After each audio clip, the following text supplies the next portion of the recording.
చూస్ country delight, live better. ఇప్పుడే country delight app ని download చేసుకోండి.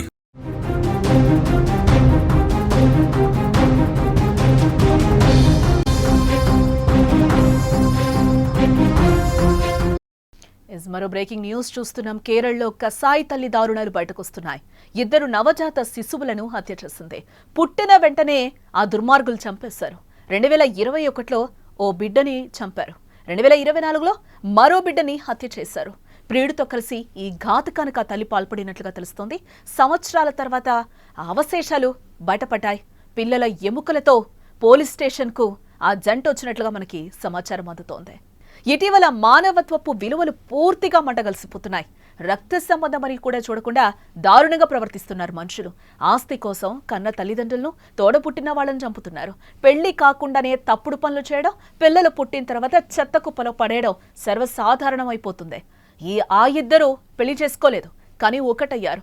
దాని ఫలితంగా పిల్లలు పుడితే వారిని వెంటనే పూడ్చిపెట్టడం చేస్తూ వచ్చింది. ఇటీవల పిల్లల అవశేషాలు బయటపడటంతో అసలు నిజం వెలుగులోకి వచ్చింది.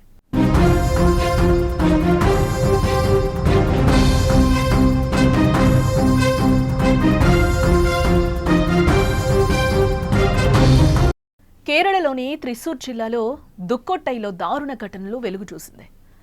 అబల్లూరుకు చెందిన చెనక్కల భవిన్ అనే వ్యక్తి వెలుక్కలంగర నూలువల్లికి చెందిన ములక్కపరంబిల్ అనీషాను ప్రేమించుకుంటూ సహజీవనం చేస్తున్నారు. వీరిద్దరికి పుట్టిన నవజాతి శిశువులను వెంటనే గొయ్యి తవ్వి అందులో పూడ్చిపెట్టింది భవిన్, అనీషా. వీరిద్దరికీ పెళ్లి కాలేదు. అదే సమయంలో పిల్లలు పుట్టడం అడ్డుగా భావించారు. ఈ కారణంతోనే పుట్టిన వెంటనే చిన్నారులను గోతిలో పూడ్చిపెట్టారు. ఏమైందో తెలియదు, కానీ భవిన్ పుతుక్కాడ్ పోలీస్ స్టేషన్కి వచ్చి 2 నవజాత శిశువుల అవశేషాలను పోలీసులకు అప్పగించి తన నేరాన్ని అంగీకరించాడు. తామిద్దరం సహజీవనం చేస్తున్నామని, 2 పిల్లలు పుడితే వారిని పుట్టిన వెంటనే పూడ్చిపెట్టామని, తాము చేసింది తప్పే అని ఒప్పుకుంటున్నాడు. పోలీసులు వారిద్దరిని కూడా అదుపులోకి తీసుకున్నట్లుగా సమాచారం.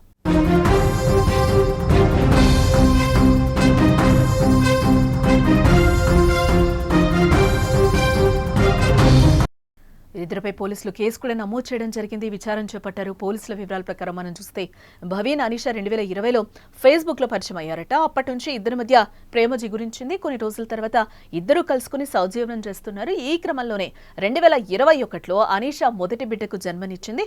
ఆ సమయంలో బిడ్డ చనిపోవడంతో గుట్టు చప్పుడు కాకుండా ఇంటి ఆవరణలోనే గొయ్యి తవ్వి పాతిపెట్టామని కూడా అంటున్నారు. ఆ తర్వాత 2024లో అనీషా రెండోసారి తన ఇంట్లోని ఒక గదిలో మళ్లీ ఒక బిడ్డకు జన్మనిచ్చింది. వెంటనే ఆ శిశువు మరణించడంతో ఇంటి వెనక శిశువును పాతిపెట్టామని కూడా ఆ జంట చెప్తున్నారట.